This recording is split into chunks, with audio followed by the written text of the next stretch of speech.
Bugün sizlərə ilbiz necə bişirilir, yəni mətbəxdə necə təqdim olunur, onu sizlərə addım-addım başa salacağım.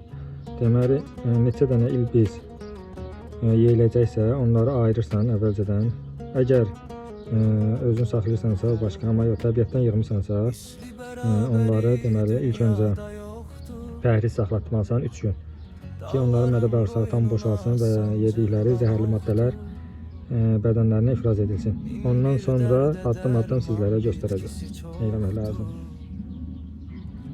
Bu da ətli qanlı bizim ilbizlərimiz. Permeti, bonjour monsieur.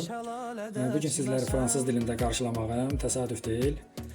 Bugün sizlərə Fransada, Avropada ümumiyyətlə məşhur olan, belə deyək, möhtərəm qonaqlara təklif olunan, bahalı restoranlarda təklif edilən ilbiz necə bişirilir, onu sizlərə göstərəcəm. Helix də deyirlər. Bizdə bugün bişirəcəyimiz ilbiz növü Helix Turkish, yəni türk ilbisi belə gedir. Onları necə hazırlanır, A'dan Z'yə sizə təqdim edəcəm. İnşallah izləmədə qalın. Düşünürəm ki, möhtəşəm bir sunum olacaq.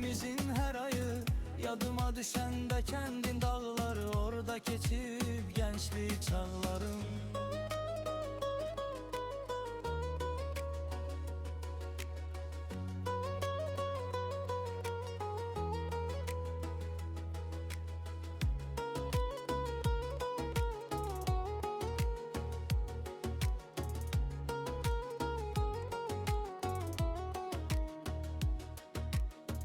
Sen gerden yine sen qara qeyyə,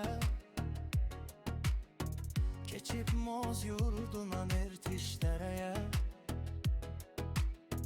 cacıq uyğasan qara ətəyindən, oradan da gələsən o gözəl kəndə, seyidlər bulağı, seyidlər çayı,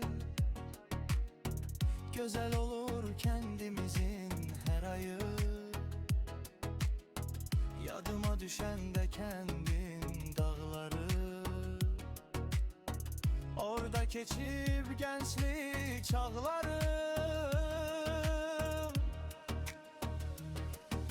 Seyidlər bulağı, seyidlər çayı, gözəl olur kəndimizin her ayı.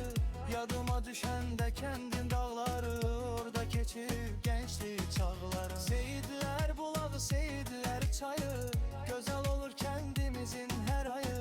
Yadıma düşəndə kəndin dağları, orada keçib gençlik çağları. Seyidlər bulağı, seyidlər çayı, gözəl olur kəndimizin her ayı.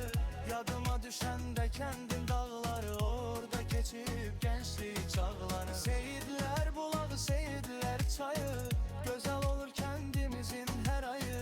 Yadıma düşəndə kəndin dağları, orada keçib Möhtəşəm. gençlik çağları. Möhtəşəm.